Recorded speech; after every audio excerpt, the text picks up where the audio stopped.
जब लग गुरु मिले न सांचा, तब लग गुरु करो 10 पांचा। क्या गुरु बदल सकते हैं? क्या गुरु बदलने से पाप लगता है? आध्यात्म के इस मैदान में आखिर सही गुरु कौन है? गीता जी में वर्णित तत्वदर्शी संत कौन है? इन सभी प्रश्नों के उत्तर जानने के लिए अवश्य सुनिए जगत गुरु तत्वदर्शी संत रामपाल जी महाराज के मंगल प्रवचन। सतगुरुदेव की जय। बंदी छोड़ कबीर परमेश्वर जी की जय। बंदी छोड़ गरीबदास जी महाराज जी की जय। स्वामी रामदेवानंद जी गुरु महाराज जी की जय हो।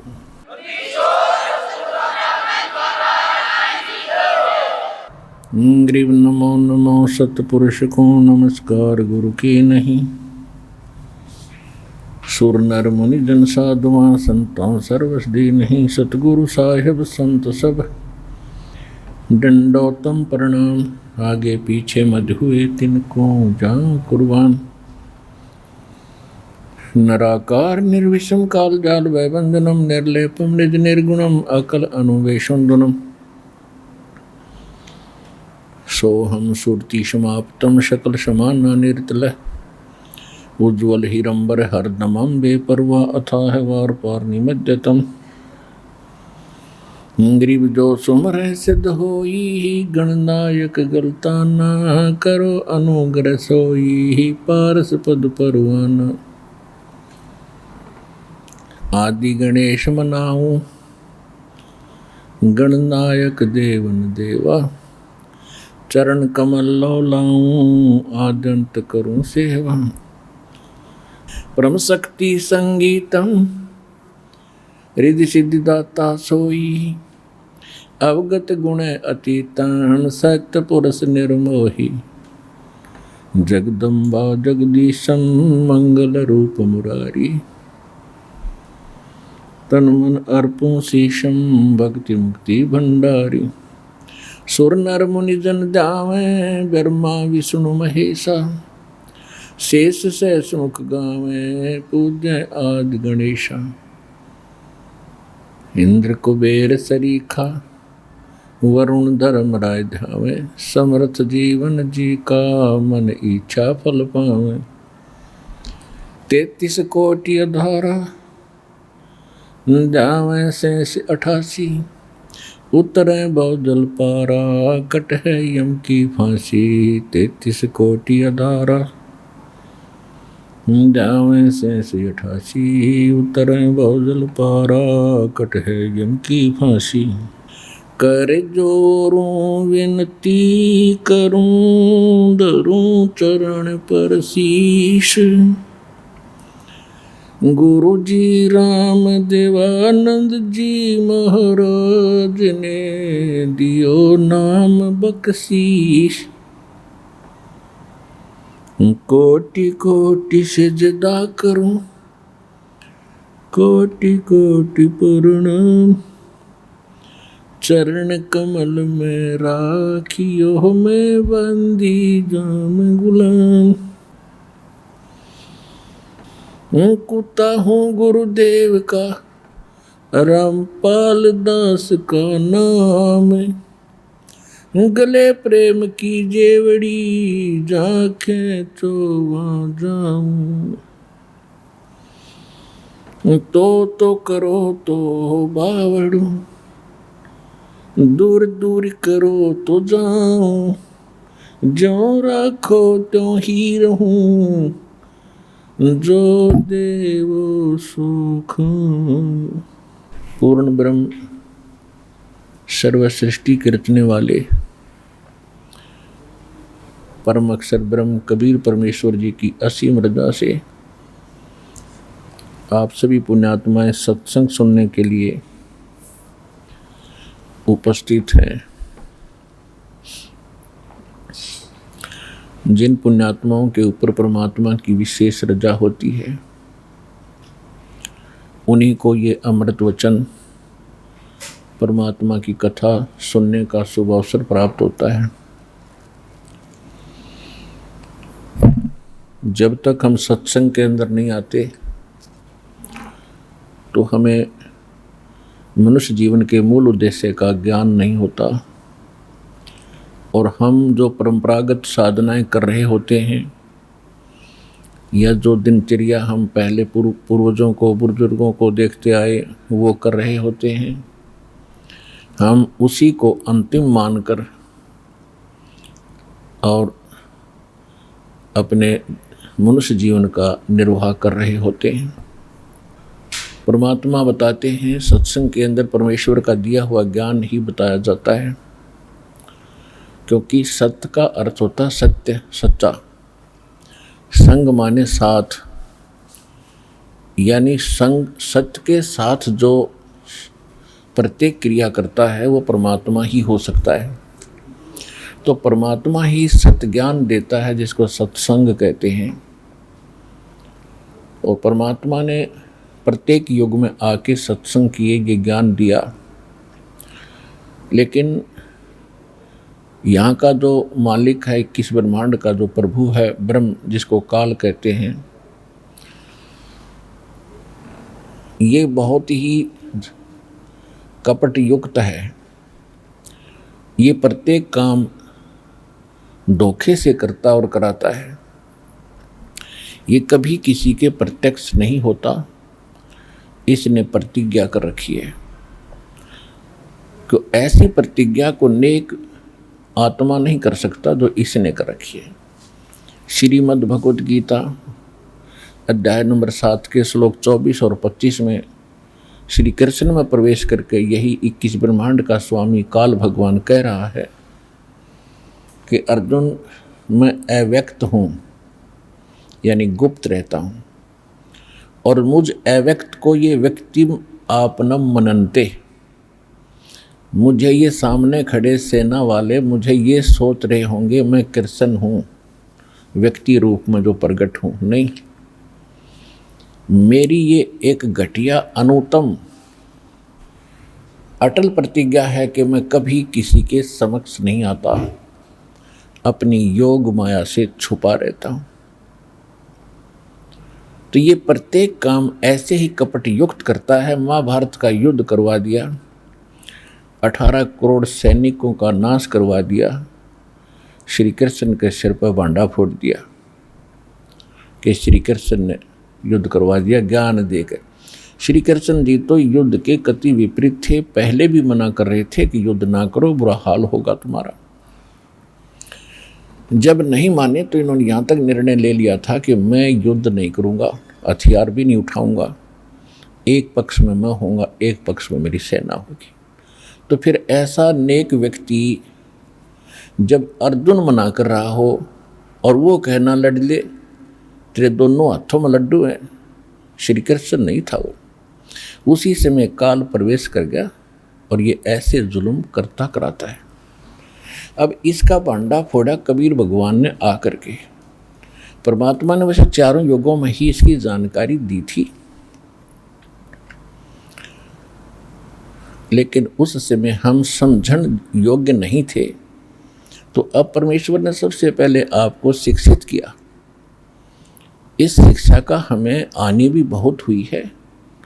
हम बेशक से बनकर बड़े बड़े इंजीनियर बन गए, बड़े बड़े डॉक्टर बन गए और बहुत सी अन्य पोस्ट हमने प्राप्त कर ली, पर मनुष्य जीवन का नाश कर दिया, अनमोल जन्म बर्बाद कर दिया हमने। अहंकार भर गया जन जन के अंदर। और पहले क्या देखा करते, गांव में कितने विनम्र व्यक्ति होते थे, वर्षा समय पर होती थी, ना होती तो भगवान के गुणगान किया करते थे। हे परमात्मा 2 बूंद डाल दे, तेरे बच्चे भूखे बैठे हैं। अब परमात्मा ने सब सुविधा इसलिए दी कि तुम भक्ति कर सकते हो, और इस सुविधा का हमने दुरुपयोग ज़्यादा कर लिया। नाचना, गाना, कोठी बनाना, ब्याह शादी में बकवाद करना, तो ये हम अनमोल जीवन अपना नष्ट कर गए। तो ये काल क्या चाहता है कि इनको सत्य ज्ञान ना हो। ये ऐसे ही मनुष्य जीवन को बकवादों में बर्बाद करके चले जाओ, फिर कुत्ते गधे की योनि में डाल के ये निश्चिंत हो जाता है कि अब लाखों वर्ष इसका ये उठ नहीं सकता, उभर नहीं सकता, धक्के खाता रहेगा। और परमात्मा ये चाहता है कि मनुष्य जीवन जब इसको प्राप्त होता है, ये तभी मुझे पहचान सकता है। चारों युगों में परमात्मा ने स्वयं आकर के सत्संग किए, वो यथार्थ जानकारी दी। सतयुग त्रेता द्वापर में हमने भगवान की एक नहीं सुनी, क्योंकि हमारे पूर्व जन्म के जो संस्कार थे वो अच्छे थे, और इन 3 युगों में अच्छे संस्कारी प्राणियों का ही मनुष्य जीवन होता है, और उनको सुख तो होता है उनके अपने पूर्व जन्म के पुण्य कर्मों से, और वो साधना कुछ भी कर रहे होते हैं तो उनको जो लाभ होता है वो ये सोच बैठते हैं कि हम जो पूजा किसी इष्ट देव की कर रहे हैं और किसी मंत्र से कर रहे हैं, किसी आरती से कर रहे हैं, इनसे हमें लाभ हो रहा है। तो ये धोखा हमें 3 युगों में मार जाता है, भगवान से दूर रखता है। काल ने कहा था कि चौथे युग में आप कितने जीव ले जाना, 3 युगों में जीव ना ले जाना। तो परमात्मा को भी मालूम था कि 3 युगों में ये नहीं मानेंगे, और चौथे युग में इनकी ऐसी दुर्गति होगी, ये भक्ति भी कर रहे होंगे, उन्हीं भगवानों की भक्ति भी कर रहे होंगे, लेकिन पूर्व जन्म के शुभ संस्कार ना होने के कारण उनके करते करते भी इनकी खूब दुर्गति होगी, और फिर ये इधर उधर भटकेंगे। जो पूजाएं हम पहले कर रहे थे उनको करते करते पहले तो हम सुखी थे, क्योंकि तब तक हमारा पुण्य चल रहा था, और जब हमारे ऊपर पापों का कहर टूटा तो उस समय बुद्धि बनी आई कि जो साधना हम करते थे वो कहाँ गई अब हमारी। फिर कोई बताता वहाँ जाइए, कोई बताता वहाँ झाड़ा लगता है, कोई कहता वहाँ संत बैठा है, तो वहाँ भी हम भटके, तो वो होना ही नहीं था। तो परमात्मा को मालूम था कि जब ये कति कंडम हो जाएंगे, ये सब तरह से हताश हो लेंगे, तब ये मुझे पहचानेंगे, क्योंकि मेरे पास आएंगे या मेरे भेजे हुए दास के पास आएंगे तो इनको आती राहत मिलेगी। परमात्मा का गुण है सुख देना। तो फिर ये पहचानेंगे कि हु इज गॉड, कौन है परमात्मा।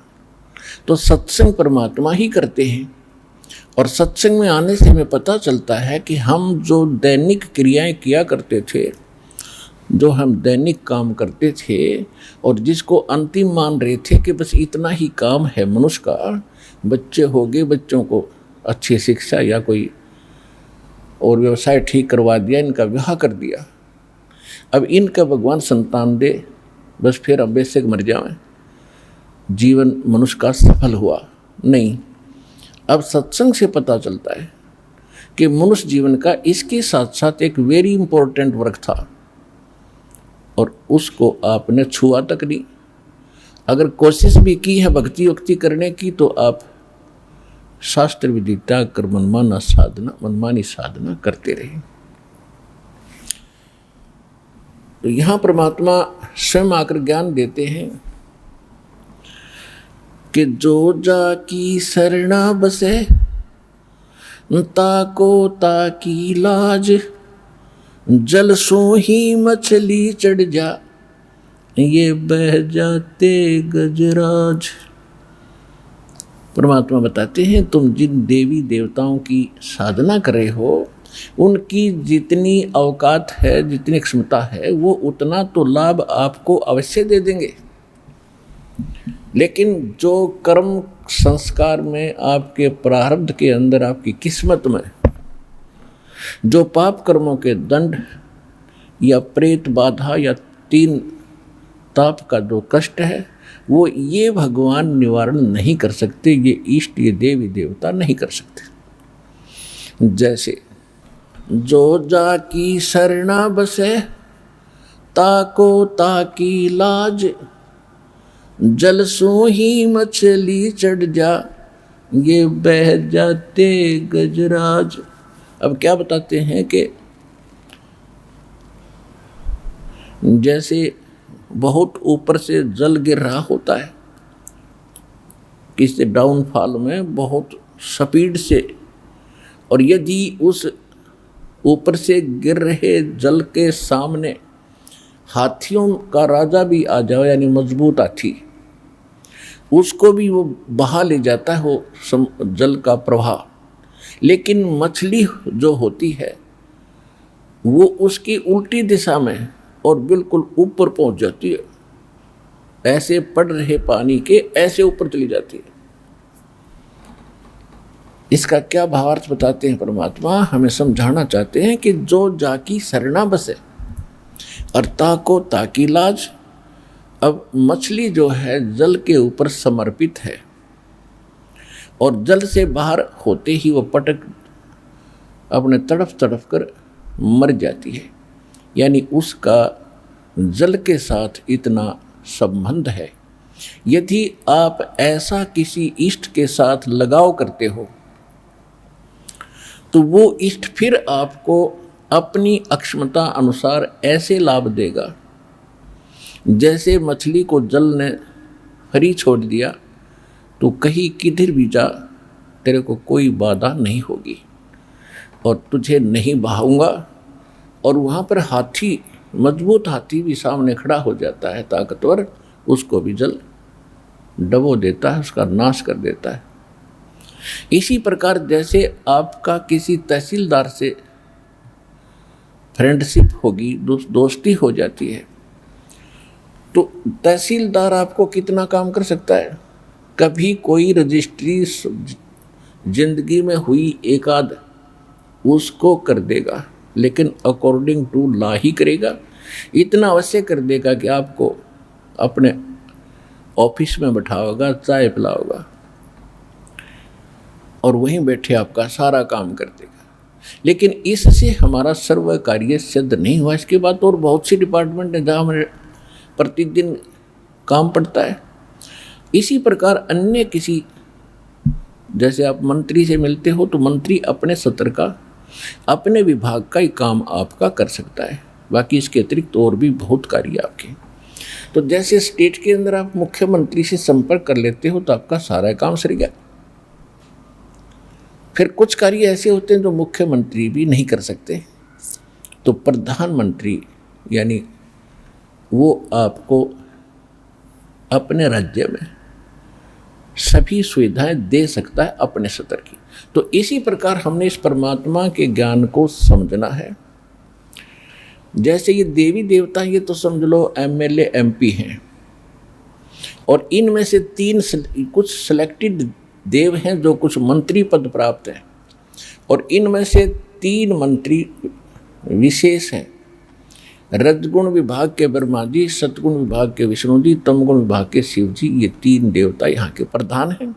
और इनका जो पिता है ब्रह्म, ज्योत स्वरूपी निरंजन, जिसको काल कहा संतों ने, ये खुद भी गीता अध्याय नंबर 11 के श्लोक 32 में स्वयं कहता है कि मैं काल हूँ, श्री कृष्ण में बोल रहा है। ये इनका पिता, ये एक ब्रह्मांड के अंदर एक मुख्यमंत्री का रोल करता है। जैसे जिस ब्रह्मांड में हम रह रहे हैं, ये कई अरब वर्षों के बाद इसका विनाश होगा। जैसे आपको कई बार बताया है डेफिनेशन कि 70,000 बार ये तमोगुण शिव की मृत्यु हो लेगी, तब एक ब्रह्मांड का विनाश होगा। उसके बाद ये सभी यहाँ की इस ब्रह्मांड के अंदर सूर्य चांद जितने भी सब विनाश में आ जाएंगे। फिर दूसरे विभाग में दूसरे ब्रह्मांड में ले जाता है सभी प्राणियों को, सभी चले जाते हैं वहाँ।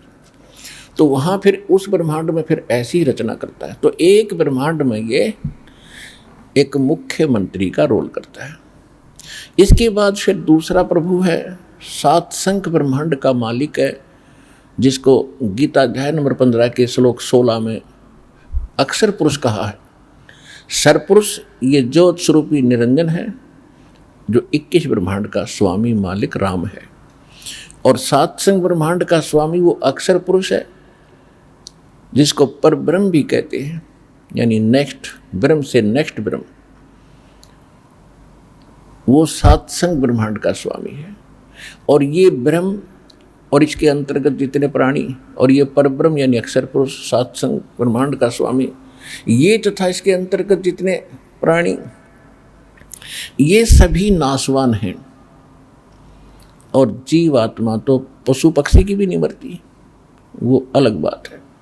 फिर गीता अध्याय नंबर 15 के श्लोक नंबर 17 में तुरंत कहा है कि उत्तम पुरुष तु अन्य परमात्मा इति उदाहरते, ये लोक त्रयम् आविश्य विवर्ति अवैश्वर।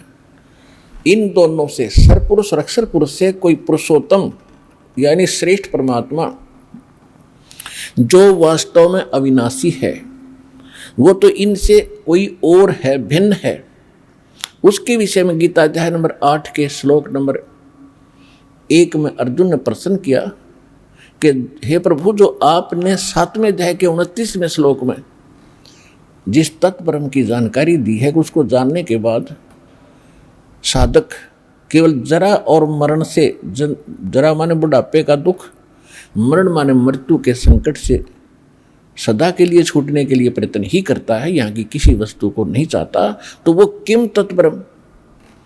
8वें अध्याय के गीता जी के 30वें श्लोक में उसने कहा कि वो परम अक्षर ब्रह्म है। तो गीता अध्याय नंबर 15 के श्लोक नंबर 17 में इसी परम अक्षर ब्रह्म की जानकारी है कि उत्तम पुरुष तु अन्य परमात्मा इति उदाहरते है। इसको भगवान कहते हैं, परमात्मा। परम माने श्रेष्ठ, आत्मा माने आत्मा, यानी परमात्मा श्रेष्ठ आत्मा। श्रेष्ठ आत्मा वो होती है जिसके राज्य में ना कोई दुखी हो, किसी को तंग नहीं करता, ना मारता, केवल सुख सुख ही देता, वो परमात्मा होता है। उसी को भगवान कहते हैं। और ये भगवान, ये परमात्मा हमने मान रखा है, ये पुरुषोत्तम नहीं है 21 ब्रह्मांड का स्वामी, लेकिन ये 21 ब्रह्मांड का मालिक है, इन सबसे श्रेष्ठ है, सबसे तगड़ा है, ताकतवर है, इसलिए इसको पुरुषोत्तम मान लिया।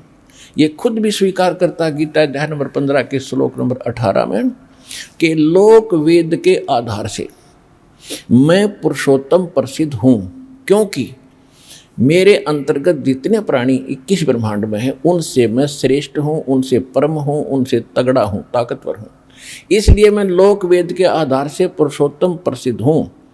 लेकिन पुरुषोत्तम वास्तव में तो 15वें अध्याय के 17वें श्लोक में बता दिया, वो है पुरुषोत्तम। लोकवेद क्या होता है? दंत कथा, सुनी सुनाई कहानियाँ जो एक क्षेत्र में प्रचलित हो जाती है, उनको लोकवेद बोलते हैं।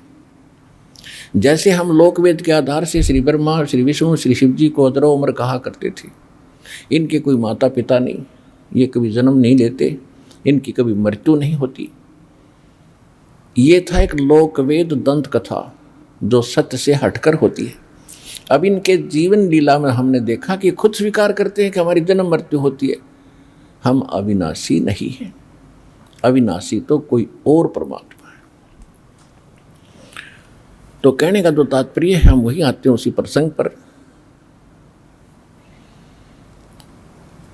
कि ये जो परमात्मा है, अब हमने जैसे जो जाकी शरणा बसै अर्ता को ताकी लाज, जल सो ही मछली चढ़ जा और बह जाते गजराज। तो अब हमने सेलेक्ट करना है कि किस परमात्मा की भक्ति करने से हमें सर्व लाभ और पूर्ण मोक्ष प्राप्ति हो सकती है। श्रीमद् भगवत गीता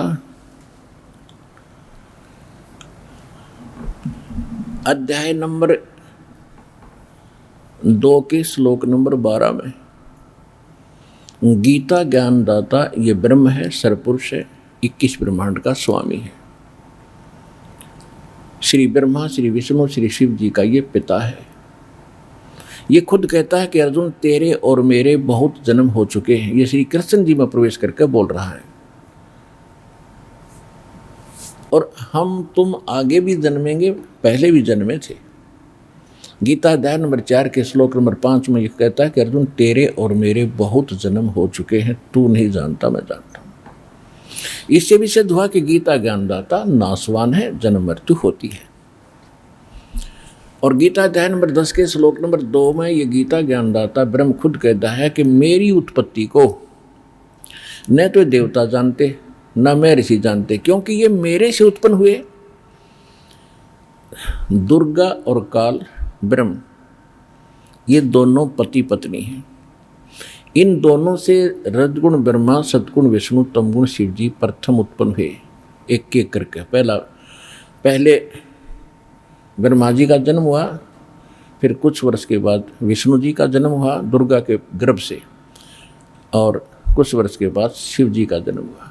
बड़ा ब्रह्मा है, बीच वाला विष्णु जी और सबसे छोटा शिव जी है। उसके बाद ये ऋषि महर्षियों का जन्म इन्हीं देवताओं से हुआ है। तो पिता की उत्पत्ति को संतान नहीं जान सकते, इसलिए ये कहता है काल ब्रह्म कि मेरी उत्पत्ति तो हुई है, लेकिन ये देवता और ये ऋषि ये नहीं जानते, क्योंकि ये मेरे से उत्पन्न हुए हैं। तो जिसने इस काल ब्रह्म की उत्पत्ति की वो है मालिक, सबका परमपिता, सबका जनक, वो है परम अक्षर ब्रह्म। और ये स्वयं कहता है कि मेरी भी जन्म मृत्यु होती है, तुम्हारी भी जन्म मृत्यु रहेगी। अब गीता अध्याय नंबर 18 के श्लोक नंबर 62 में कहा कि अर्जुन तू सर्व भाव से उस परमेश्वर की शरण में जा, उसकी कृपा से ही तुम परम शांति को और सनातन परम धाम को प्राप्त होगा, शाश्वत स्थान को प्राप्त होगा। शाश्वत स्थान कौन सा? जिसका कभी नाश ना हो। गीता अध्याय नंबर 15 के श्लोक नंबर 4 में कहा कि तत्वदर्शी संत की प्राप्ति के उपरांत उससे प्राप्त तत्व ज्ञान रूपी शस्त्र से इस अज्ञान को काटकर, यानी अच्छी तरह इस अध्यात्म ज्ञान को समझकर उसके पश्चात परमेश्वर के उस परम पद की खोज करनी चाहिए, जहां जाने के बाद साधक फिर लौटकर कभी संसार में नहीं आते, और जिस परमेश्वर ने सब ब्रह्मांडों की रचना की है, और केवल उसी की भक्ति करो, अन्य की नहीं। गीता ज्ञानदाता स्पष्ट कर देता। तो वो परमात्मा कौन है? तो सत्संग इसी का नाम है जो सब सदग्रंथों का निर्णय कर दे। और परमात्मा ने 600 वर्ष पहले इस कलयुग में और प्रत्येक युग में आकर ये सत्संग कर रखा था। सौभाग्य हमारा कि धर्मदास साहिब जी ने ये लिख लिया, आज हमारा युग काम आया। उसके बाद अपनी प्यारी आत्मा आदरणीय गरीबदास साहिब जी को परमात्मा ने युग खजाना पुण्य दिया, जिसमें अभी तक कोई डिस्टर्बेंस नहीं हो पाई। और 600 वर्ष पुराना कबीर पंथ में काल के दूत घुसकर कबीर पंथ को मैं काफ़ी कबीर सागर में फेर बदल करने की कुचेष्टा इन्होंने की, जैसे इनकी बुद्धि ने काम किया, लेकिन फिर भी उसमें सत्य बहुत छुपी रहेगी। उसकी पूर्ति के लिए संवत 1774 में आदरणीय गरीबदास साहिब जी का जन्म हुआ, और सन 1700 यानी उसके बाद 10 वर्ष की आयु के में परमात्मा स्वयं आए सतलोक से, उस बालक गरीबदास जी को मिले, सतलोक सचखंड लेकर गए, सारे ब्रह्मांडों की सतीति से परिचित कराया और अपना लोक दिखा जहाँ भगवान रहता है स्वयं कबीर परमात्मा। वहाँ कितने सुखी प्राणी हैं, कैसे वहाँ का रहन सहन सुंदर है, और कैसे अमर शरीर है। वहाँ जाने के बाद फिर मृत्यु जन्म नहीं होता, ना वृद्ध अवस्था है। फिर गरीबदास जी को वापस छोड़ा, जिस समय गरीबदास साहिब जी को मृत जानकर चिता पर रख दिया था। उसके बाद गरीबदास साहिब जी को विश्वास हुआ कि मैं सचमुच सतलोक होकर आया हूँ, नहीं तो वो सौपन मान लेते, यदि चारपाई पर पड़े पड़े ज्यों का त्यों वापस शरीर हो जाता। उसके बाद परमात्मा ने उनके अंदर वो ज्ञान फीड कर दिया जो सत्य से परिपूर्ण है। तो यहाँ सिद्ध है कि गीता ज्ञान दाता से अन्य है कोई परमात्मा, उसकी शरण में जाने से पूर्ण मोक्ष होगा, जन्म मृत्यु कभी नहीं होगी। और जब जन्म मृत्यु समाप्त होगी तभी हम सुखी होंगे, परम शांति तभी होगी, ना हो ही नहीं सकती। चाहे राष्ट्रपति बन जाए इस पृथ्वी का, चैन नहीं प्राणी को, कोई शारीरिक कष्ट या कोई मानसिक कोई पारिवारिक कष्ट, और अंत में फिर बुरा हाल होगा जो भक्ति नहीं करते, चाहे पूरी पृथ्वी का प्रधान हो, राजा हो। जो भक्ति करते हैं, सत्य नहीं करते, शास्त्र अनुकूल नहीं करते, तो अगले जन्म में वो व्यक्ति पूरी पृथ्वी का शासक भी गधा बनता है। बताओ फिर क्या जीवन है ये मनुष्य का, क्या उपलब्धि खाक हुई? ये हमने तो ये सोच रखा बस प्रधानमंत्री बन गए तो हमने सब कुछ पा लिया। ये तो भूल बड़ी लगी आपके। जो पाना था इस मनुष्य जीवन से वो तो स्टार्ट भी नहीं किया आपने, वो तो सत्संग से जानकारी होती है। तो यहाँ गीता ज्ञान दाता कहता है कि वो परमात्मा और है, उसकी शरण में जाने से आपको वो स्थान प्राप्त होगा जहाँ जाने के बाद फिर कभी लौटकर संसार में प्राणी नहीं आते, उनका पूर्ण मोक्ष और परम शांति प्राप्त होती। उसके लिए गीता अध्याय नंबर 4 के श्लोक नंबर 32 और 34 में एक निर्णय दिया है। 32 में ये कहा है कि अध्यात्म मार्ग का कंप्लीट स्पिरिचुअल नॉलेज, पूर्ण अध्यात्म ज्ञान, यज्ञों यानी अनुष्ठान, धार्मिक अनुष्ठानों की जानकारी, परमात्मा स्वयं आकर के सच्चिदानंद घन ब्रह्म ब्रह्मणे मुखे, उसमें एक शब्द है चौथे अध्याय के 32वें श्लोक में मूल पाठ में, ब्रह्मणे मुखे। इन्होंने वहाँ अर्थ गलत कर दिया, वेद की वाणी लिख दिया, नहीं। गीता अध्याय नंबर 17 के श्लोक नंबर 23 में इन्होंने ब्रह्मणे का अर्थ सही किया है कि ओम तत्सत इति निर्देश ब्रह्मणे तिर्विद समर्थ है। वह इन्होंने सही अर्थ किया है कि सच्चिदानंद घन ब्रह्म यानी परम अक्षर ब्रह्म, जो गीता अध्याय नंबर 18 के श्लोक 62 में, गीता अध्याय नंबर जो 8 के श्लोक नंबर 3 में जिसके विषय में कहा वो परम अक्षर ब्रह्म, गीता अध्याय नंबर 15 के श्लोक नंबर 17 में जिसके विषय में कहा है, वो परम अक्षर ब्रह्म की प्राप्ति के लिए वो है परम अक्षर ब्रह्म। और जिस वो सच्चिदानंद घन ब्रह्म अपने मुख कमल से आकर के उस सच्चिदानंद घन ब्रह्म को पाने के लिए गीता अध्याय नंबर 17 के श्लोक 23 में कहा है कि सच्चिदानंद घन ब्रह्म के पाने का 3 मंत्र का जाप है। ओम ये तो सरपुरुष का, तत् ये सांकेतिक शब्द है, ये अक्षर पुरुष का गीता अध्याय नंबर 15 के श्लोक नंबर 16 में जो दो पुरुष बताए, सरपुरुष और अक्षर पुरुष। सरपुरुष ये ब्रह्म है, इसका ओम जाप है। अक्षर पुरुष का तत्व ये सांकेतिक है, जो दास आपको बताएगा। जो सतनाम प्राप्त है उनको पता है इन दोनों अक्षरों से मिलकर सतनाम बनता है। और तीसरा जो है वो परम अक्षर ब्रह्म का जाप है सत्य। वो सत्य जो है वो है सार शब्द, सारनाम। तो इस प्रकार सच्चिदानंद घन ब्रह्म यानी परम अक्षर ब्रह्म पूर्ण परमात्मा को पाने का 3 मंत्र का जाप है, नथिंग एल्स इति, बस यही। अब इसमें जो दास स्पष्ट करना चाहता है कि चौथे अध्याय के 32वें श्लोक में फिर ये ब्रह्मणे शब्द है, उसमें ब्रह्मणे मुखे कहा है। ब्रह्मणे मुखे माने सच्चिदानंद घन ब्रह्म ने अपने मुख कमल से जो ज्ञान दिया है वो सच्चिदानंद घन ब्रह्म की वाणी है। उसमें विस्तार के साथ वो धार्मिक अनुष्ठानों की जानकारी दी गई है, उसको तत्व ज्ञान कहते हैं। चौथे अध्याय के 34वें श्लोक में कहा कि उस तत्व ज्ञान को तू तत्वदर्शी संतों के पास जाकर समझ, उनको दंडोत प्रणाम करने से, कपट छोड़कर नम्रतापूर्वक प्रसन्न करने से वो तत्वदर्शी संत तुझे उस परमात्म तत्व का यानी उस तत्व ज्ञान की जानकारी देंगे। तो गीता अध्याय नंबर 18 के श्लोक नंबर 62 में कहा है कि तू सर्वभाव से उस परमेश्वर की शरण में जा, उसकी कृपा से तो परम शांति को, सनातन परम धाम को प्राप्त होगा। तो वो चौथे अध्याय के 34वें श्लोक में बता दिया कि उसको तत्वदर्शी संत बताओगा। 15वें अध्याय के प्रथम मंत्र में तत्वदर्शी संत की पहचान बता दी है कि उल्टे लटके हुए संसार रूपी वृक्ष के जो सभी विभाग बता देगा। एक उदाहरण देकर परमात्मा ने समझाया है कि ऊर्ध्व मूलम अधः शाकम अश्वत्थम अवय प्राहु, ये उल्टा लटका हुआ संसार रूपी वृक्ष है जो ऊर्ध्व मूलम अधः शाखम, जिसके ऊपर न जड़ है नीचे को शाखा है। और ये तम वेद छंदासी यस्य प्रणानी ये तम वेद स वेदवित, इसके छंद जो हैं ऊपर को जड़ नीचे को शाखा, ऊर्ध्व मूलम अधः शाखम, और पत्ते आदि जो इसके विभाग हैं, छंद हैं,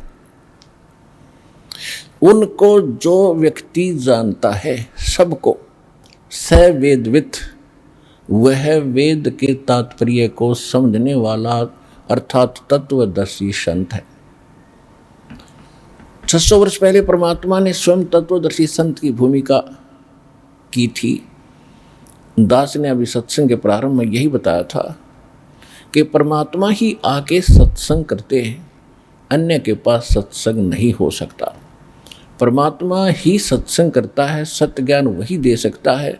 तो उन्होंने 600 वर्ष पहले अपनी सच्चिदानंद घन ब्रह्म की वाणी में कहा था, कबीर वाणी में, अक्षर पुरुष एक पेड़ है, निरंजन वा की डारे, तीनों देवा शाखा है, भाई पाते रूप संसार। पर वो प्रणाली भी बता दिए, पत्ते भी बता दिए कौन है।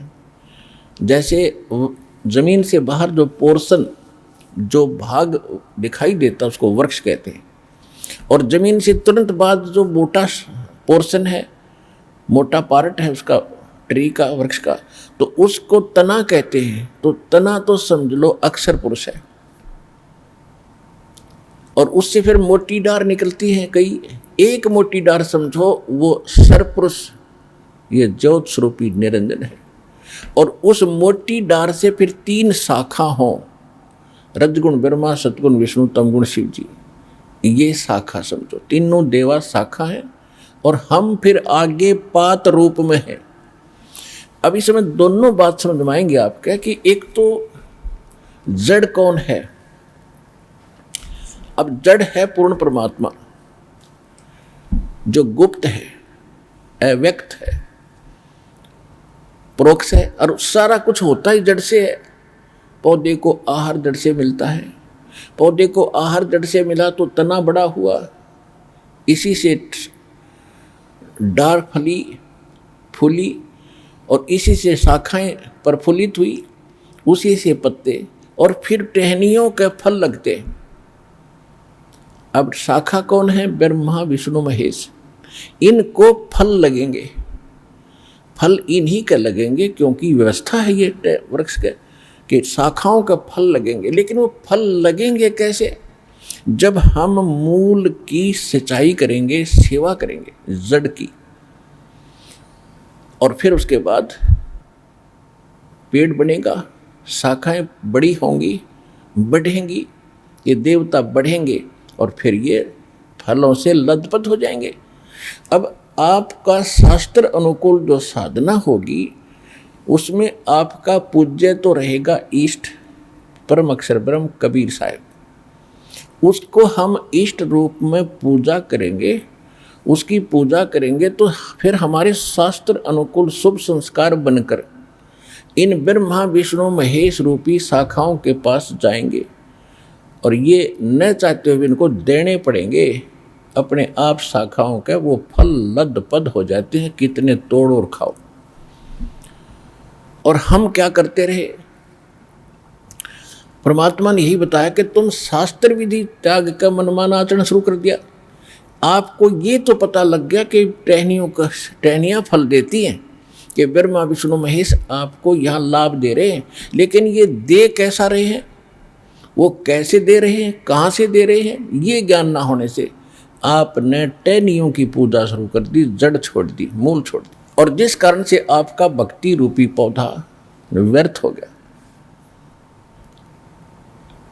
अब जैसे गीता अध्याय नंबर 3 के श्लोक नंबर 10 से लेकर 15 में कहा है कि आप यज्ञों के द्वारा, यज्ञ माने धार्मिक शास्त्र अनुकूल अनुष्ठानों से इन देवताओं को बढ़ाओ, और ये बढ़े हुए देवता तुम्हें फिर बिना मांगे फल देंगे। तीसरे अध्याय के 12 श्लोक में फिर कहा है कि जो इनको दिए बिना, यानी शास्त्र धर्म अनुष्ठान नहीं करते, धार्मिक अनुष्ठान भक्ति धर्म कर्म नहीं करते, तो वो तो चोर हैं परमात्मा के, वो पाप खाते हैं। और फिर कहा है कि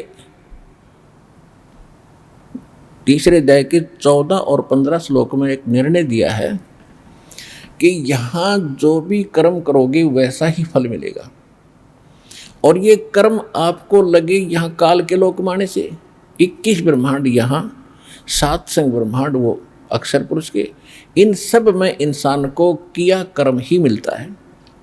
केवल सतलोक सचखंड है जहाँ आपको बिना किए मिलेगा, और आप सभी वहीं रहते थे। अब आप सबको ये इच्छा है कि काम ना करूं, धन घना हो जा, सारी सुविधा हो, बैठा रहूं, सब कुछ यही घंटी दबाते सबको मिले, तो ये आप छोड़ आए, और वहीं जाने से मिलेंगे, यहाँ नहीं मिल सकते वो सुख। या कुछ दिन के लिए कोई सुविधा कर भी ली किसी ने, नौकर नाकर ला के, मृत्यु के बाद फिर पशु गधा बन जाएगा, फिर कहाँ गई वो सुविधाएं? तो ये आपको सचखंड सतलोक में मिलेंगी। उसके पाने की, वहाँ जाने की अप्रोपर विधि दास के पास परमात्मा ने उपलब्ध कराई है। इसका लाभ उठा के और चलो वहाँ पर, इतनी सी बात है। अब जो प्रसंग चल रहा है कि परमात्मा ने स्वयं आकर बताया था कि तीसरे अध्याय के 14-15 श्लोक में बताया है कि शास्त्र अनुकूल साधना शास्त्र विहित कर्मों के अनुसार बनती है। शास्त्र अनुकूल साधना जब करोगे, भक्ति करोगे, तो वो आपके शास्त्र अनुकूल शुभ कर्म बनेंगे भक्ति के। और कर्म लगाए ब्रह्म ने, और ब्रह्म की उत्पत्ति हुई परम अक्षर ब्रह्म से, पूर्ण परमात्मा से। और जो परम अक्षर ब्रह्म को इष्ट रूप में, मूल रूप में पूज्य मानकर सभी धार्मिक अनुष्ठान करता है, तो उसको वो कंप्लीट लाभ होता है, वो पूर्ण जानकार है। यानी हमने उस इष्ट को, उस पूर्ण परमात्मा को इष्ट रूप में मानकर अनुष्ठान करने चाहिए, तब हमारे शास्त्र अनुकूल साधना बनेगी। और शास्त्र अनुकूल उन कर्मों का फल देंगे ब्रह्मा विष्णु महेश ही, और विशेषकर विष्णु जी, क्योंकि इसको यहाँ का ये फल देने का ये इंचार्ज बना रखा है। और हम सुनते आते थे जैसे कर्म करेगा वैसे फल देगा भगवान, बिल्कुल सही है। तो कर्म ही आप गलत कर रहे थे, फल भगवान खाक देगा, फिर ये ब्रह्मा विष्णु महेश कह देंगे। तो आप कहीं किसी फैक्ट्री में नौकरी करते हो, कंपनी में या गवर्नमेंट के, तो आपकी प्रॉपर अटेंडेंस लगती है, आपका वर्क डन देखा जाता है। 1 महीने में फिर आपकी सैलरी बनती है आपकी अटेंडेंस के अनुसार, और फिर उसकी तनख्वाह देता है क्लर्क। तो क्लर्क ना चवन्नी आपको ज़्यादा दे सकता ना कम दे सकता, और वो किया आपने जहाँ फील्ड में काम था, फिर मिलेगा दफ्तर में। इसी प्रकार समझ लेना कि शास्त्र अनुकूल साधना जब आप करोगे, वो शुभ शास्त्र अनुकूल शुभ संस्कार भक्ति के आपके बने, तो फिर वो फल ये ब्रह्मा विष्णु महेश रूपी क्लर्क ही देंगे आपको, और नहीं दे सकता। यहाँ का इंचार्ज है। पुण्यात्माओं, हम अपने बच्चों को और स्वयं भी शिक्षा के लिए कितना तवज्जो देते हैं, कितना महत्व देते हैं। और लगभग 16 वर्ष बच्चा पढ़ता है, 16वीं करेगा, 16 पढ़ा, उसके बाद M.Ed, B.Ed या कोई ट्रेनिंग करता है, तो 20 वर्ष हम अपने बच्चों को, बेटा बेटियों को फ्री छोड़ देते हैं कि बेटा आप पढ़ो और अपना जीवन सफल करो। तो कितना सिलेबस पढ़ते हैं, ट्यूशन भी लगाते हैं, ना जाने दिन रात लगे रहते हैं, तब जाके कोई सफलता मिलती है। और वो शिक्षा तो होगी, लेकिन उसमें भी सबको वो उपलब्धि नहीं होती। 10% ही को कोई नौकरी, कोई व्यवसाय प्राप्त होता है, अन्यथा 90% अपना वही दैनिक कार्य करते हैं, उनको लाभ भी ना हुआ। और इस अध्यात्म मार्ग की जो साधना और प्रयत्न है, मजदूरी, ये कभी विफल नहीं जाएगी। इससे आपके संस्कार भी शुभ होंगे, आपके जो कर्म में ना लिखा होगा शुभ, वो भी मालिक देगा इन शुभ कर्मों से, इस जन्म में भी स्टार्ट कर देगा। तो इसके लिए हमने इब नए सिरे से इतनी ही तवज्जो इस अध्यात्म मार्ग को समझने के लिए देनी पड़ेगी। इसके लिए परमात्मा ने इतनी सुविधा कर दी है कि कलम तोड़ दी, प्रोजेक्टर बनवाए, चैनल बनवाए, एक चिप बनवा दी, एक मेमोरी कार्ड छोटा सा, इसमें 10-10, 40-40 घंटे का सत्संग सुन सकते हो। जब भी संसारिक कार्य से, पढ़ाई से, जो भी आप जॉब भी कर रहे हो, कोई मजदूरी कर रहा है, तो अवश्य थोड़ा सा समय परमात्मा के ज्ञान को समझने में निकालो। हम अपने प्रत्येक कार्य के बाद बहुत से ऐसे गलत काम करते थे जिनकी कति आवश्यकता नहीं थी। ताश खेलना, कितना बैठ कर 10-5 में गप्पे मारना, कितना राजनीति की चर्चा करना, या बच्चे पढ़ाई छोड़कर के बाद जो समय मिलता है उसमें फिल्म देखते हैं, तो वो समय व्यर्थ जाता है। उस समय को परमात्मा के ज्ञान सुनन में और इस प्रमाणों को देखकर परमात्मा को जानने में अवश्य लगाएं। तो इसके लिए परमात्मा ने ऐसी सुविधा दी है, आसानी से आप समझ सकते हो। क्योंकि गुरु क्या होते हैं, ये आध्यात्मिक टीचर होते हैं। और इस काल ने इसकी इतना प्रारूप बिगाड़ दिया भक्ति का, किसी ने 4 बात सीख ली, वो गुरु बन गया, अटपट खटपट करके लाखों को बर्बाद करके आप भी नरक में, साथ उन घसीट ले गया। तो अब हमने उन गुरुओं को भी पहचानना है जो भक्ति मार्ग ठीक नहीं रखते, तो वो सबसे बड़े अपने जीवन के दुश्मन और साथ में अन्य प्राणियों के भी वो शत्रु सिद्ध होंगे। वो बुरे नहीं है, उनको ज्ञान नहीं है, उनके साथ आपने बद व्यवहार नहीं करना चाहिए, लेकिन कोशिश करो समझाने की। और नहीं मानते हैं, सारा कुछ जानकर भी नहीं मानते, तो आदमी अच्छा नहीं है। उसके लिए परमात्मा ने ऑप्शन बता दी है कि जान बूझ साची तजय और करे झूठ तैने, और ताकि संगत है प्रभु सोपन में भी ना दे। तो इसे नालायक के पास फिर दोबारा नहीं जाना चाहिए। तो आपको पता है कि सारा ज्ञान समझा दिया और गुरु बना बैठा है और अब भी नहीं मान रहा है, तो इंसान अच्छा नहीं है। वो जो अच्छे इंसान महंत संत हैं वो समझ रहे हैं और यहाँ आकर अपना कल्याण करवा रहे हैं। और उन्होंने अपने चेलों से भी कह दिया भी मेरा मार्ग गलत था, अब वापस चलो। अब जैसे कोई जा रहा है और 10-20 को साथ ले रहा है, आगे उसको कोई मार्ग मिल जाता है कि रास्ता ठीक नहीं है, तो उसकी समझ व्यक्ति की अगर नेक है तो यूँ कहेगा भाई ठीक है वापस चलो, धोखा लग गया, भूल लगी मेरे, वापस चलने में हित होगा।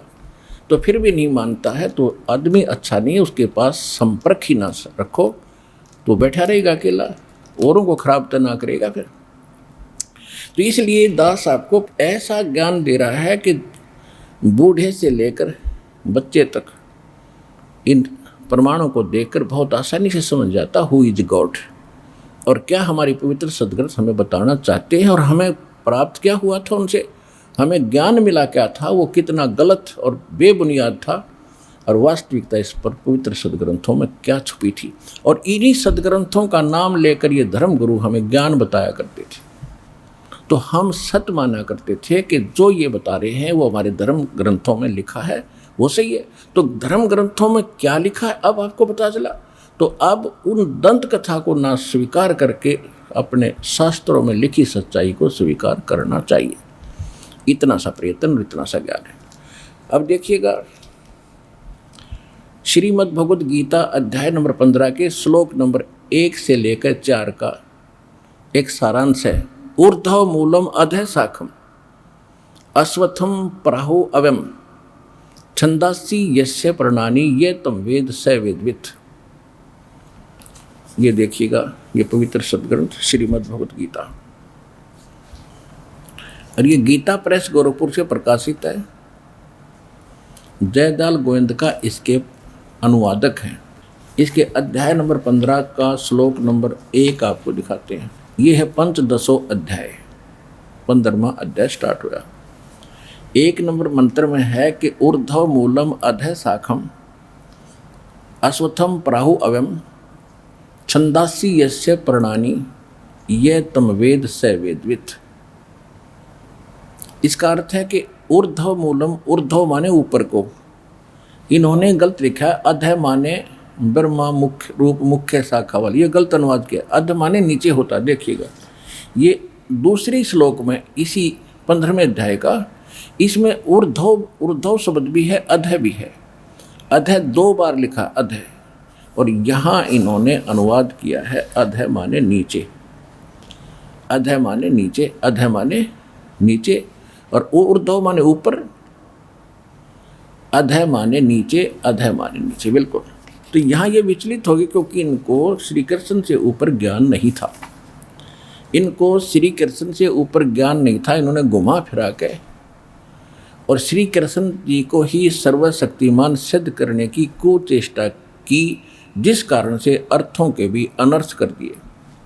अनुत्तम का अर्थ 4ठी कक्षा के बालक ने पूछ ले वो भी बता देगा, अश्रेष्ठ, घटिया।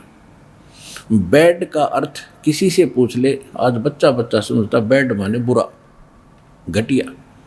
और कोई बैड का अर्थ श्रेष्ठ लिखे हो, आप उसको कितने नंबर दोगे? 0। और ये हमारे धर्मगुरु 100 के 100 नंबर पा रहे थे ऐसे अनर्थ करके। तो इसका कारण ये था कि हम तो बालक थे ही, ये भी उसी कैटेगरी के थे जिसे हम थे, इनको ज्ञान ही नहीं था। तो परमात्मा कहते अंधे की बाँ सच्चा सतगुरु कोई ना पूजे झूठा जगपति ऐसी, और अंधे की बाँ अंधा पकड़े ले जा रहा है। तो कैसे मार्ग बतासी, वो कैसे राह बताओगा हमारे को। तो अब दास के भी मोतियाबिंद था, पहले हम भी रामकृष्ण की पुजारी थे। अब इस तत्व ज्ञान से परमात्मा ने हमारा वो मोतियाबिंद का ऑपरेशन कर दिया मुझ दास का, और वो ऑपरेशन के करने की विधि भी दास को बता दी, बाप का कर दिया, और पूरे विश्व का कर देंगे तब आपका समझ में आएगा हु इज गॉड और क्या है सच्चाई हमारे ग्रंथों की।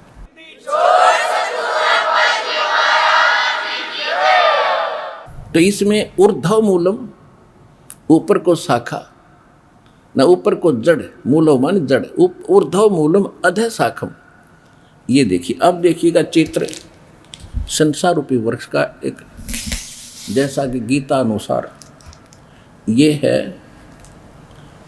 ये पूरा एक संसार रूपी वृक्ष है। ऊर्ध्व मूलम अधः शाखम, बस गीता ज्ञानदाता ने केवल संकेत दिया है, ऊपर को जड़ और नीचे को शाखा वाला। ये संसार रूपी पीपल का वृक्ष कहा जाता है। और जो संत इसके सभी छंद विभाग बता देगा, जड़ कौन परमात्मा है, तना कौन भगवान है, डार कौन है, शाखा कौन, पत्ते क्या है, स वेदविद वह तत्वदर्शी संत है। परमात्मा ने 600 वर्ष पहले बताया था, अक्षर पुरुष एक पेड़ है, ये तना अक्षर पुरुष, और सरपुरुष वाकी डार, ज्योति निरंजन भी कहते हैं इसको, और तीनों देवा शाखा है भाई, पाते रूप संसार। हम तो यहाँ बैठे, तो यहाँ से मूल कौन है, ये मूल बताने के लिए दास को भेजा है। ये है कबीर परम अक्षर ब्रह्म, और ये है कबीर परमात्मा। कौन कबीर? हम सुल्तानी नानक तारे, दादू को उपदेश दिया, जात जुलाहा भेद न पाया, वो काशी महे कबीर हुआ। अनंत कोट ब्रह्मांड का एक रति नहीं भारे, सतगुरु पुरुष कबीर हैं ये कुल के सिरजनहारे। फिर और किस किस महापुरुष ने जिनको भगवान मिले उन्होंने क्या बताया? जिन मोह को निज नाम दिया, सोए सतगुरु हमारे, दादू दूसरा कोई नहीं ये कबीर सिरजनहारे। आदरणीय नानक साहिब जी ने क्या कहा है? तेरा एक नाम तारे संसार में, ए हो आस ए हो आधार। फाई सूरत मलुकी वेश, ए ठगवाड़ा ठगी देश, खरा सियाणा बहुता भारी धान का रूप रहा करता। श्री गुरु ग्रंथ साहिब के अंदर 24 नंबर पृष्ठ पे ये महला पहला की वाणी लिखी है। महला पहला की जितनी वाणी है वो आदरणीय नानक साहिब जी की है। उसके बाद जितने भी महला के नंबर हैं वो उनके गद्दी वाले अन्य गुरुओं के। जो नानक साहिब जी की जो वाणी है वह बिल्कुल सत्य और श्रेष्ठ है, क्योंकि ये इनको भगवान मिले थे बेई नदी पर, और सचखंड लेकर गए थे, फिर इनको वापस छोड़ा था कबीर भगवान ने। इन्होंने फिर क्या कहा है? 721 पृष्ठ पर अंकित है श्री गुरु ग्रंथ साहिब के। उसमें कहा कि एक अर्ज गुप्तम, यानी उस कबीर परमात्मा को अर्जी लगा रहे हैं नानक साहिब जी। एक अर्ज गुप्तम पेश तोदर कून करतार, कून करतार यानी वचन से सृष्टि रचने वाले, शब्द से सृष्टि करतार माने सबका रचनहार। हक्का कबीर, हे सत कबीर, करीम तू, करीम माने दयालु, बेऐब परवरदिगार, निर्विकार परमात्मा। 721 पृष्ठ पे कहा है, 731 पृष्ठ पे कहा है कि अंधुला नीच जात परदेसी मेरा, खिन आवे तिल जावे, और जाकी संगत नानक रेंदा, और क्यों कर मोड़ा पावे। कि एक सेकंड में देखता हूँ ये ऊपर दिखता है, दूसरे क्षण देखता हूँ पृथ्वी पर एज इट इज दुल्हा बना बैठा है। तो कहते हाई सूरत मुल्क की वेश, ए ठगवाड़ा ठगी देश। कहते भगवान है खुद, और देखो कैसे भूल भुलैया कर रहा है, किसी को पहचान में नहीं आ रहा है, ये स्वयं परमात्मा। तो वो है वो परम अक्षर ब्रह्म। और उसी ने अपने मुख कमल से चौथे अध्याय के 32वें श्लोक में जिसके विषय में कहा है कि वो सच्चिदानंद घन ब्रह्म अपने मुख कमल से आकर यथार्थ ज्ञान देता है, धार्मिक अनुष्ठानों की जानकारी देता है। तो वो उसने क्या आकर बताया है, अक्षर पुरुष एक पेड़ है, सरपुरुष ज्योत निरंजन वाकी डारे, तीनों देवा शाखा है, भाई पाते रूप संसार। तो उस वाणी को फिर दास ने समझा परमात्मा की कृपा से, गुरुदेव की रजा से, और अब आपको समझा रहा है दास।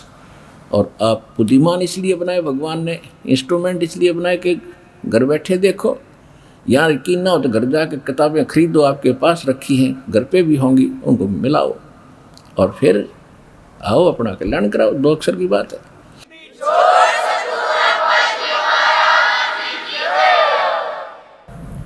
अब प्रसंग चल रहा है कि गीता अध्याय नंबर 15 के श्लोक नंबर 1 का जो सारांश जानता है कि मूल संसार रूपी वृक्ष की जड़ कौन है, गीता अध्याय नंबर 15 के श्लोक नंबर 16 में और 17 में कहा कि सरपुरुष और अक्षर पुरुष, ये 2 बताए भगवान, ये दोनों नाशवान, इनके अंतर्गत जितने प्राणी ये भी नाशवान। और 15वें अध्याय के 17वें श्लोक में कहा कि उत्तम पुरुष तु अन्य परमात्मा इति उदाहरत, यह लोक त्रयम् आविश्य विवर्ती है, जो तीनों लोकों में प्रवेश करके सबका धारण पोषण करता है। तो संसार रूपी वृक्ष की जड़ों से ही तो सब वृक्ष की का पोषण होता है, और वही वास्तव में अविनाशी परमात्मा, अविनाशी है, भगवान है, और वही परमात्मा कहा जाता है। परमात्मा वो होता है जो केवल सुख दे, दुख ना दे। और जिस लोक में हम रह रहे हैं, हम इसको परमात्मा मान रहे थे, इस लोक में कोई सुख नाम की चीज है, तो वो सतलोक वहाँ है मालिक का स्थान। और ये तो एक्स्ट्रा है, व्यर्थ के लोक हैं, ये तो सारे नष्ट हो जाए तो भी कोई दिक्कत नहीं। अगर हम सारे वहाँ चले जाएं, जितने प्राणी आए हैं वहीं से तो आए हैं, चींटी से लेकर हाथी तक, और हम सभी यहाँ से चले गए अपने लोक में सही स्थान पर चले गए जहाँ जन्म मृत्यु है ही नहीं, कोई दुख नहीं, और आपका नए सिरे से परिवार बनेगा जैसे यहाँ बन गया। यहाँ तो आप कुछ समय के लिए एक दूसरे के साथ हो, वहाँ सदा के लिए रहोगे, वहाँ कोई विकार नहीं, कोई दोष नहीं, और प्यार से रहा करोगे, और कोई वहाँ मार काट नहीं, किसी प्रकार का अभाव नहीं। और परमात्मा की वहाँ ऐसे मनोरंजन के साधन है, यहाँ तो एक भी वर्णन नहीं किया जा सकता। और हमारी आदत खराब है, यहाँ मनोरंजन करने के लिए हमने फिल्म बना ली, कोई गाना बना लिया, उसको सुनने लगे, और कोई ऐसी चोट लग जाए हृदय में, कोई घर में कोई हानि हो जाए, वो गाना कुछ सपने में भी कड़वा लगे, तो वहाँ हम सब कुछ सारे ठाठ होंगे। तो वहाँ चलने के लिए प्रेरित किया जाता है, वहाँ जाकर सब सुख होंगे, लेकिन वहाँ जाने से पहले शरीर को तो छोड़ना ही पड़ेगा। और इसकी आशा रखोगे अगर यहीं रहें और भी जी जावें, ये कोई बात है? जब मालिक इच्छा करे तभी ले चलो, जब आपको पूर्ण ज्ञान हो जाएगा आप तैयार बैठ जाओगे, कद जाओ परमात्मा के चलने सतलोक में। तो ऐसा इस ज्ञान से और इस भक्ति के प्रभाव से आपके अंदर होगा। केवल ज्ञान भी नहीं टिकता, जब तक आपके अंदर भक्ति प्रवेश नहीं रहेगी, भक्ति की शक्ति नहीं बनेगी, तब तक भी आप मोक्ष नहीं प्राप्त करोगे। और उसके लिए मर्यादा में रहना अनिवार्य है। मर्यादा में नहीं रहोगे और भक्ति भी होगी, फिर यही रहेगी, फिर काल के फंसोगे। कभी ब्रह्मा बनाओगा, कभी विष्णु बनाओगा आपको, और कभी देवता बना देगा, कोई ब्रह्मलोक में रखेगा, सारी पूंजी नष्ट करा के फिर पृथ्वी पर पटकेगा। तो इस धोखे से भी आपने बचना होगा, तभी वहाँ चलेगा। तो जो प्रसंग चल रहा है हम उसी पर आते हैं। अब ये आपने चित्र देखा, ऊर्ध्व मूलम, ये ऊपर को जड़ और नीचे को शाखा वाला एक संसार रूपी ये वृक्ष है। और छंदासी यस्य प्रणानी, ये प्रणानी माने पत्ते, इसके सारे विभाग जो हैं, ये उस गीता ज्ञान दाता ने बस 3 बात बताई है। ऊर्ध्व मूलम, नीचे को शाखा, ऊपर को जड़ और पत्ते आदि जो उसके हैं, उन विभागों को जो जानता है वो तत्वदर्शी संत है। परमात्मा ने 600 वर्ष पहले आकर वो ज्ञान दिया था अपने सच्चिदानंद घन ब्रह्म की वाणी में। अक्षर पुरुष एक पेड़ है जो इसे बाहर दिखाई देता है, और सरपुरुष वाकी डार, ये इतना। अक्षर पुरुष एक पेड़ है, सरपुरुष यानी ज्योत निरंजन वाकी डार, तीनों देवा शाखा है, ये पात रूप संसार।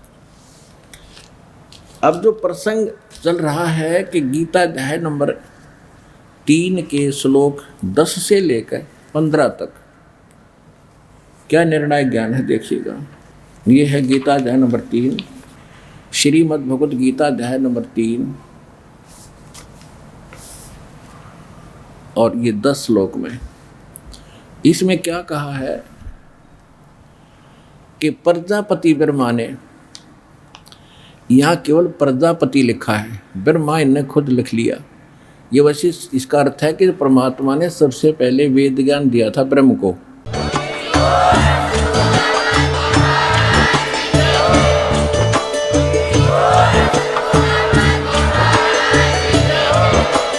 आप सुन रहे थे जगत गुरु तत्वदर्शी संत रामपाल जी महाराज जी के मंगल प्रवचन। अधिक जानकारी के लिए विजिट कीजिए हमारी वेबसाइट www.jagatgururampalji.org। संत रामपाल जी महाराज जी के शुभ आशीर्वाद से पूरे विश्व भर में 500 से भी ज्यादा नाम दीक्षा केंद्र हैं, जिन पर संत रामपाल जी महाराज जी द्वारा ऑनलाइन निशुल्क नाम दीक्षा दी जा रही है। अपने नजदीकी नाम दीक्षा केंद्र का पता करने के लिए संपर्क करें 8222880541।